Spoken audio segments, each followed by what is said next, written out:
Wabarakatuh. Waalaikumsalam warahmatullahi wabarakatuh. Alhamdulillahirrahmanirrahim.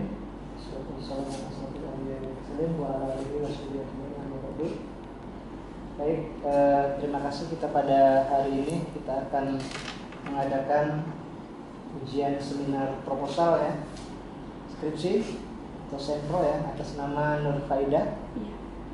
Kemudian Ani Zumya. Betul ya. Kemudian Nizati. Kita ada 3 orang. Seyogyanya kita 3 ini ya, ada ketua, kemudian juga ada penguji 1. Kebetulan penguji 1 juga masih dalam perjalanan. Kemudian penguji ketua juga sudah memberikan mandat bahwa karena ini seminar proposal, jadi kemungkinan kita walaupun tidak serempak bisa ya, nanti kita tinggal satukan nilainya antara penguji 1 dengan penguji 2. Jadi secara untuk mendapatkan berkah, mungkin kita buka saja ya ujian seminar proposal pada hari ini. Saya mewakili dari Prodi ya, dan penguji 1 juga. Kita sama-sama baca basmalah. Bismillahirrahmanirrahim. Baik, kita akan menguji ya, atau melihat nanti secara langsung judul-judul yang sudah diberikan, kemudian tema yang sudah dibuat ini. Kita akan dibagi menjadi 2 sesi ya. Pertama nanti paparan 1 orang 10 menit ya, 10 menit. Kemudian setelah paparan kita secara paralel saja, bergantian ya, 10 menit, 10 menit, 10 menit. Kemudian kita akan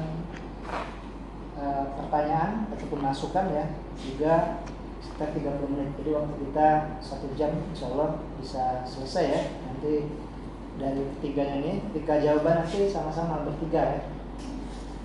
Baik, untuk memaksimalkan waktu, kita langsung saja silakan kepada Nur Faidati ya, untuk memaparkan apa judul skripsinya ya, proposalnya.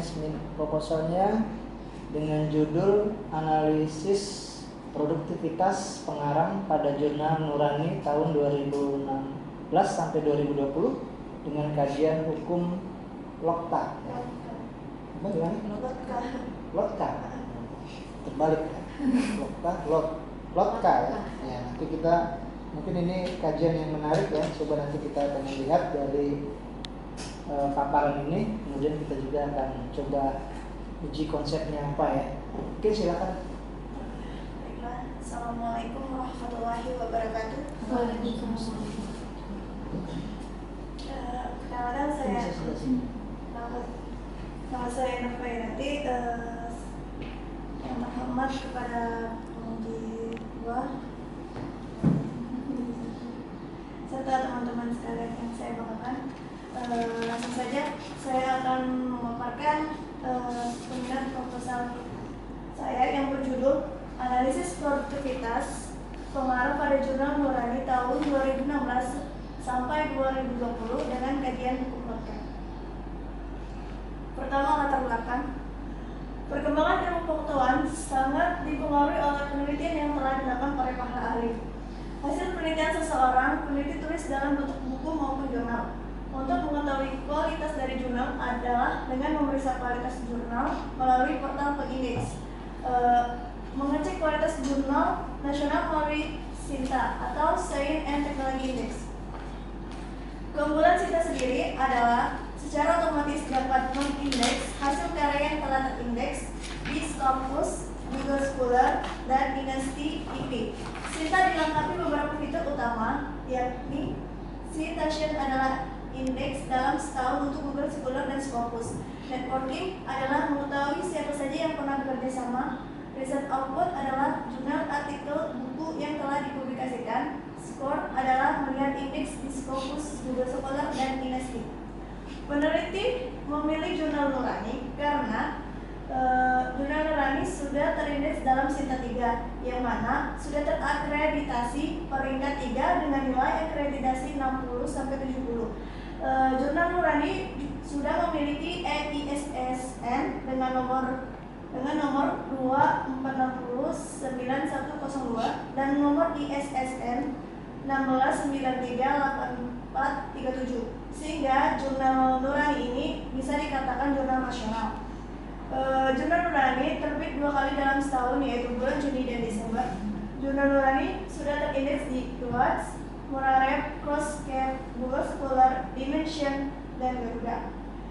Berdasarkan hasil pengamatan penulis, sejauh ini penulis belum menemukan penelitian mengenai produktivitas pengarang dilakukan pada Jurnal Nurani. Di latar belakang hal tersebut, peneliti termotivasi untuk melakukan penelitian tersebut. Oleh karena itu, tertarik untuk menganalisis produktivitas pengarang pada Jurnal Nurani tahun 2016 sampai 2020 dengan kajian hukum logika. Baiklah, identifikasi masalahnya yaitu mengidentifikasi jurnal yang akan diteliti, mengukur produktivitas pengarang, melihat distribusi produktivitas pengarang sesuai atau tidak sesuai dengan hukum logika. Yang terakhir, fokus peneliti artikel dalam Jurnal Nurani tahun 2012 sampai 2020. Yang kedua, rumusan masalahnya adalah berapa besar produktivitas pengarang karya ilmiah dalam jurnal ilmiah tahun 2016 sampai 2020 berdasarkan hukum logika.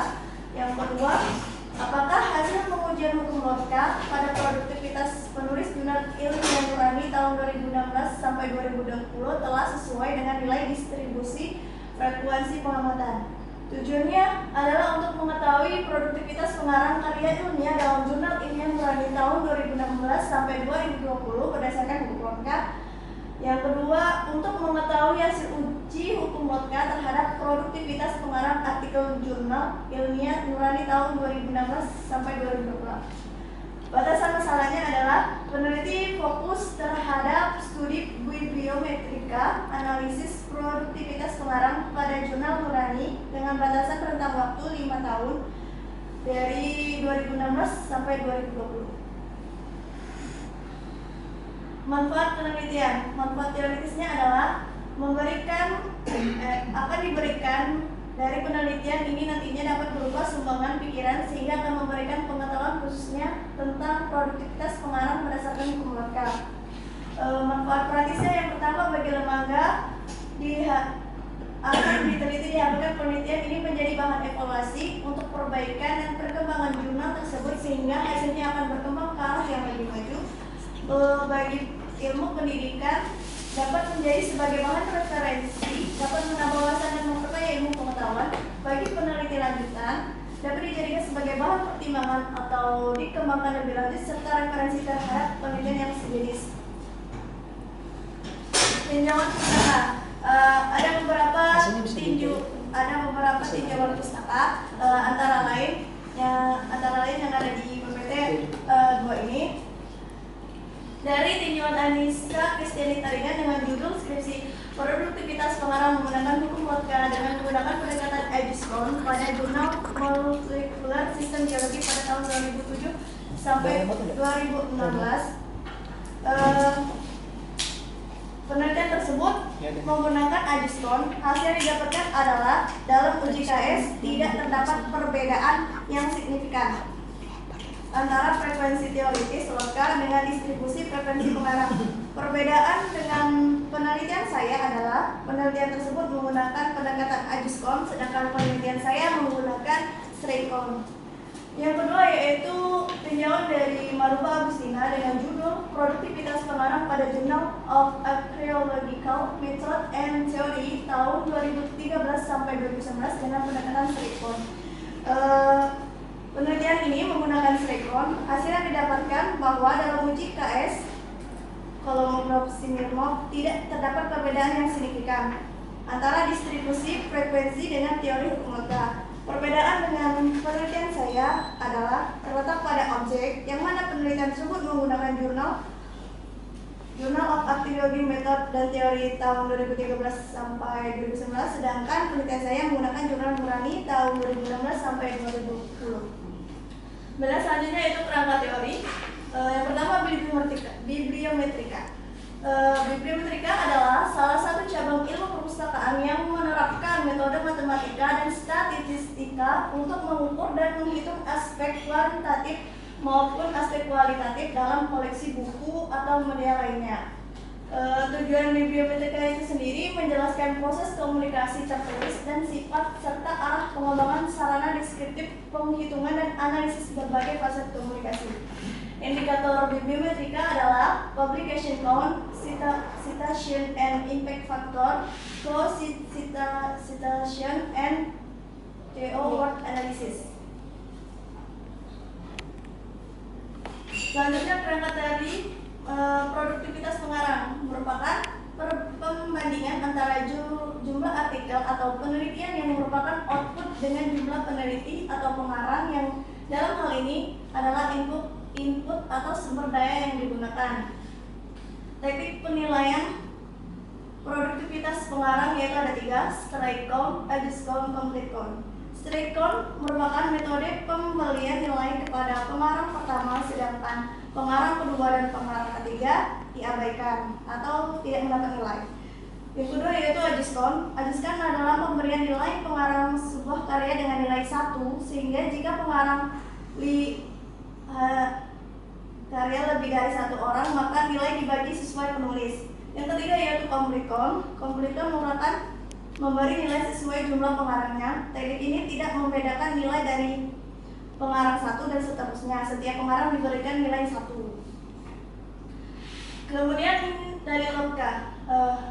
Hukum Lotka merupakan salah satu teori hukum dalam bibliometrika yang ditulis oleh Alfred James Lotka pada 1926. Dari Lotka dapat digunakan untuk menentukan frekuensi kemunculan seorang penulis tertentu dalam pangkalan data katalog perpustakaan. Katakanlah 60% dari pengarang akan memiliki kemungkinan muncul 1 kali dalam sebuah pangkalan data, 15% dari mereka muncul 2 kali, 7% muncul 3 kali, dan seterusnya.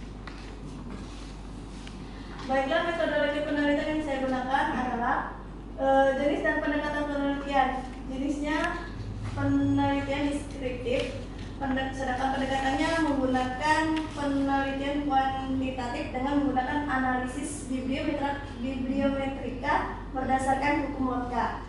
Hipotesis penelitian, harmonia distribusi produktivitas penulis pada jurnal Nurani tahun 2016 sampai 2020 sesuai dengan dari Lotka. Satunya distribusi produktivitas penulis pada jurnal dari tahun tidak sesuai dengan dari hukum Lotka. Sumber data yaitu ada 2, data primer dan data sekunder. Data primer adalah hasil dokumentasi dari dokumen elektronik jurnal Nurani pada situs website jurnal Nurani. Data sekundernya wawancara, buku, jurnal, laporan dan lainnya. Populasi dan sampel. Populasinya adalah jurnal Nurani dan sampelnya semua artikel dalam kurun waktu 2016 sampai 2020. Teknik pengumpulan data yaitu pertama mengakses daftar jurnal Nurani diterbitkan tahun 2016 sampai 2020, mengumpulkan data variabel artikel jurnal Nurani, membuat daftar artikel termasuk variabelnya. Yang keempat, membuat rekapitulasi jumlah publikasi per tahun. Terus menggunakan analisis data, menggunakan partisipasi pengarang dengan teknik strike count, di mana hanya penulis utama yang dihitung. Yang kedua, menentukan nilai produktivitas pengarang dengan menggunakan hukum Lotka. Langkahnya yang pertama, menentukan nilai parameter dari lokal, parameter N dan C, menghitung distribusi teoritis kaidah lokal, melihat distribusi produktivitas pengarang berdasarkan hasil pengamatan dan pendugaan parameter kaidah lokal, dan terakhir, pengujian terhadap kaidah lokal menggunakan uji Kolmogorov-Smirnov dengan nilai kritis A 0,05, tingkat kepercayaan 95%. Terima kasih. Baiklah, itu saja yang bisa saya sampaikan hasil proposal saya. Lebih dan kurangnya saya mohon maaf apabila saya. Wabillahi taufiq wal hidayah. Wassalamualaikum warahmatullahi wabarakatuh. Ya, silakan ya. Kita lanjutkan dengan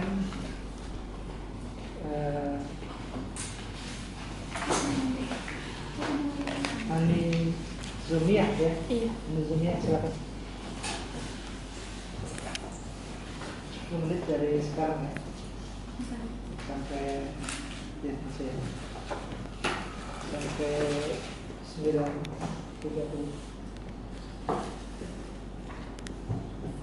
Assalamualaikum warahmatullahi wabarakatuh. Perkenalkan, nama saya Anizonia. Saya akan memaparkan hasil proposal penelitian saya yang berjudul pengaruh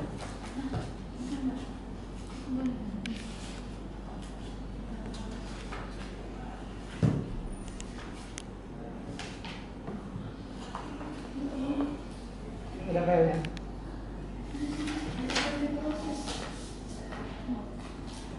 Jadi kopi dulu. Filenya ada? Sudah Pak, tapi tidak punya nggak ada proses. Bisa pisau. Cari kopinya di mana? Keluar sendiri Pak. Campur Pak. Kenapa? Tidak. Sudah. Ya. Silakan. yang berjudul pengaruh toko buku dalam meningkatkan minat baca siswa di perpustakaan SDIT Insan Robani Sibuan, Sumatera Utara.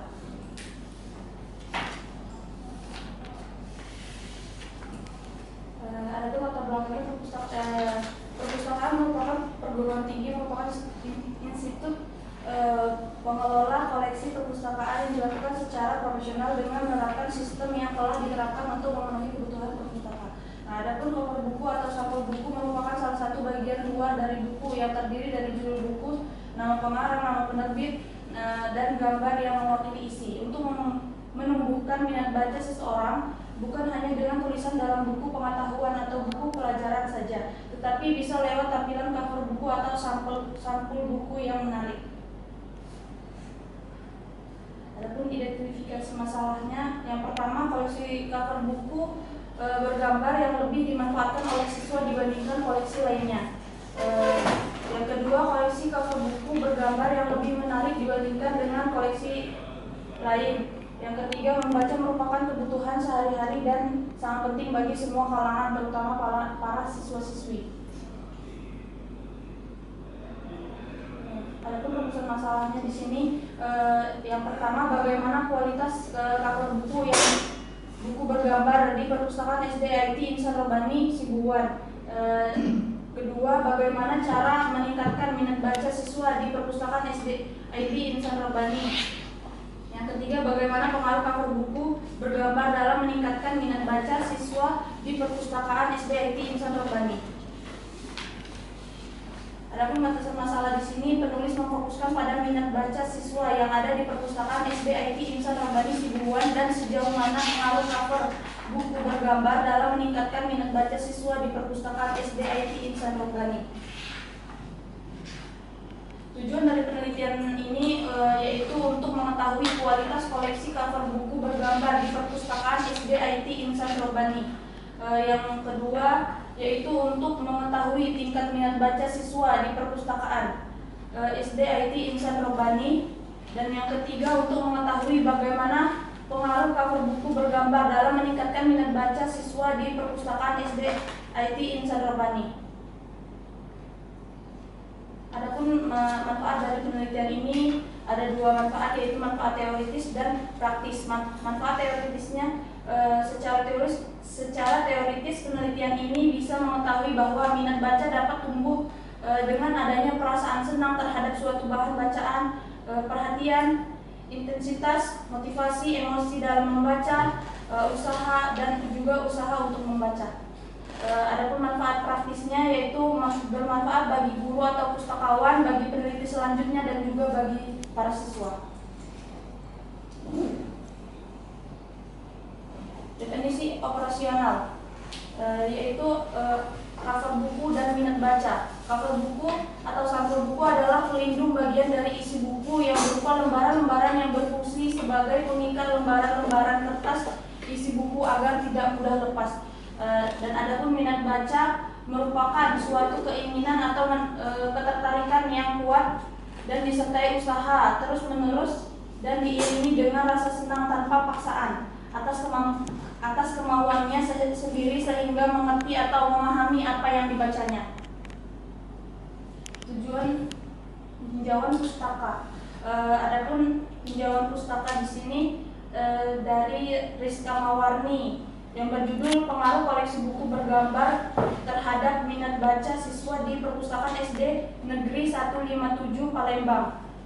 Adapun persamaan penelitian ini dengan penelitian tersebut adalah sama-sama membahas tentang penelitian tentang minat baca dan yang menggunakan metode kuantitatif korelasi. Perbedaan dari penelitian ini dengan Rizka Mawarni yaitu membahas koleksi buku bergambar, sementara bahasan penelitian di sini tentang cover buku bergambar. Yang kedua, Eka Agustina yang berjudul Pengaruh Desain Sampul Buku Terhadap Minat Baca di Perpustakaan MAN Yogyakarta 3. Adapun kesamaannya, penelitian ini dengan penelitian tersebut adalah sama-sama membahas tentang sampul buku dan sama-sama menggunakan metode kuantitatif. Perbedaan penelitian ini dengan Eka Agustina yaitu fokus penelitian tersebut ialah pengaruh desain sampul buku terhadap minat baca. Sementara fokus penelitian ini yaitu pengaruh cover buku bergambar dalam meningkatkan minat baca. Dan yang ketiga dari Abdul Rashid Munte yang berjudul Pengelolaan Perpustakaan dalam Meningkatkan Minat Baca Siswa di MAN 1 Medan. Adapun persamaan penelitian ini dengan penelitian tersebut adalah sama-sama membahas tentang minat baca. Perbedaannya dengan Abdul Rashid Munte yaitu subjeknya pengelolaan perpustakaan, sedangkan penelitian ini yaitu pengaruh cover buku bergambar. Kerangka teori, adapun teori yang saya gunakan menurut Sinabela yang mengartikan minat baca adalah sikap positif yang ada dan adanya rasa ketertarikan dalam diri anak terhadap aktivitas membaca dan tertarik terhadap buku bacaan. Aspek minat membaca meliputi kesenangan membaca, frekuensi membaca, dan kesadaran akan manfaat membaca. Adapun metodologi penelitian yang saya gunakan, jenis penelitian yang saya gunakan yaitu kuantitatif korelasi. Lokasi penelitian saya yaitu SDIT Insan Robani Sibuan, Sumatera Utara. Teknik pengumpulan datanya saya menggunakan observasi, kuesioner atau angket, dan juga dokumentasi.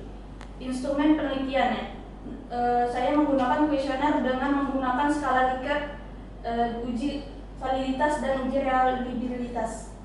Sumber data saya menggunakan data primer dan data sekunder. Populasi dan sampelnya berjumlah 75 orang dan teknik analisis datanya menggunakan rumus Mean dan Grand-Mean. Adapun variabel penelitiannya ada satu yaitu minat baca yang ada 3 sub yaitu kemauan membaca dengan perasaan senang membaca. Membaca itu adalah kebutuhan bukan paksaan. Yang kedua, frekuensi dan kuantitas membaca, memanfaatkan waktu luang untuk membaca. Yang ketiga, kuantitas sumber bacaan yaitu jumlah bacaan dan jenis bacaan. Diulangi lagi ya.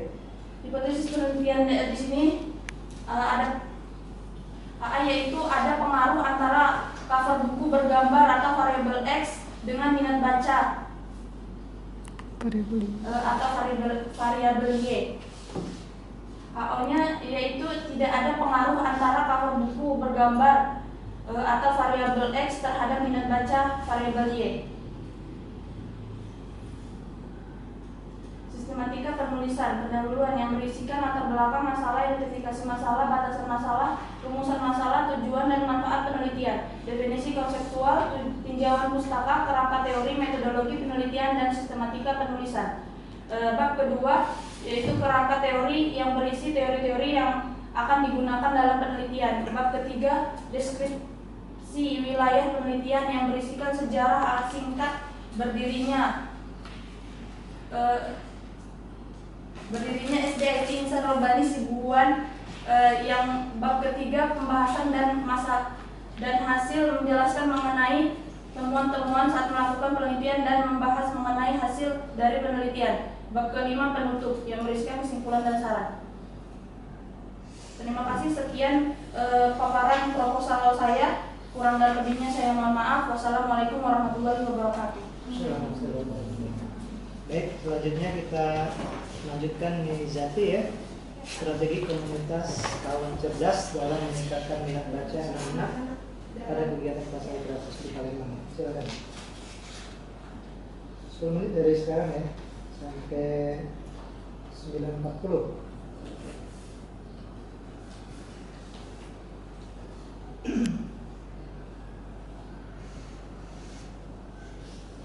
Perkenalkan, saya Nizati. Saya akan memaparkan proposal saya berjudul Strategi Komunitas Kawan Cerdas dalam meningkatkan minat baca anak-anak pada kegiatan pasar gratis di Palembang. Berikutnya adalah latar belakang. Membaca merupakan suatu kesatuan kegiatan yang terpadu yang mencakup beberapa kegiatan seperti mengenali huruf dan kata-kata, menyambungkannya dengan bunyi, serta maknanya, serta menarik kesimpulan mengenai maksud bacaan. Dalam kegiatan membaca, minat baca mempunyai peranan yang sangat penting bagi seorang siswa yang tidak memiliki minat dan perhatian yang besar terhadap apa yang dia pelajari. Maka sulit bagi siswa akan tekun dan memperoleh hasil yang baik dalam belajarnya jika dia tidak mempunyai minat baca. Salah satu cara peningkatan minat baca tak kalah pentingnya adalah dengan adanya sebuah komunitas. Saat ini, peran sebuah komunitas menjadi hal penting dalam meningkatkan minat baca masyarakat, khususnya untuk anak-anak. Hal tersebut pula yang dilakukan oleh komunitas Kawan Cerdas Palembang dalam kegiatannya. Komunitas Kawan Cerdas melakukan beberapa kegiatan yang salah satunya melakukan kegiatan pojok baca di kegiatan pasar gratis dalam beberapa wilayah di daerah Palembang. Komunitas Kawan Cerdas ini didirikan oleh Reza Maulana beranggotakan 20 orang, berdiri sejak 2020, yang telah melakukan beberapa kegiatan literasi seperti mengadakan kegiatan lapak baca di beberapa tempat di kota Palembang. Batasan masalahnya, untuk membatasi masalah dalam proposal ini agar menghasilkan penelitian yang maksimal, maka peneliti memberikan batasan masalah dalam penelitian ini, yaitu memfokuskan penelitian pada ketua komunitas, anggota, dan juga beberapa masyarakat yang terlibat dengan melanjutkan penelitian tentang peningkatan minat baca.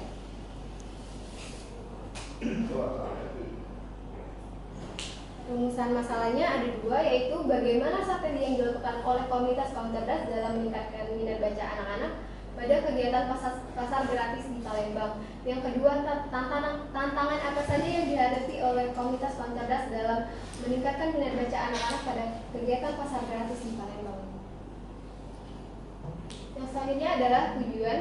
Tujuan penelitian ada dua, untuk mengetahui strategi yang dilakukan serta untuk mengetahui tantangan apa saja yang dihadapi oleh strategi yang dilakukan oleh komunitas Kawan Cerdas dalam meningkatkan minat baca anak-anak pada kegiatan pasar gratis di Palembang. Adapun manfaatnya ada dua, yaitu manfaat secara teoritis dan manfaat secara praktis, yaitu manfaat secara teoritis dibagi menjadi dua. Penelitian ini diharapkan dapat menjadi salah satu upaya memperluas wawasan dan khazanah ilmu pengetahuan tentang strategi dan tantangan peningkatan minat baca masyarakat. Yang selanjutnya, hasil penelitian ini dapat digunakan sebagai bacaan referensi dan sebagai bahan perbandingan terhadap bidang ilmu yang sesuai.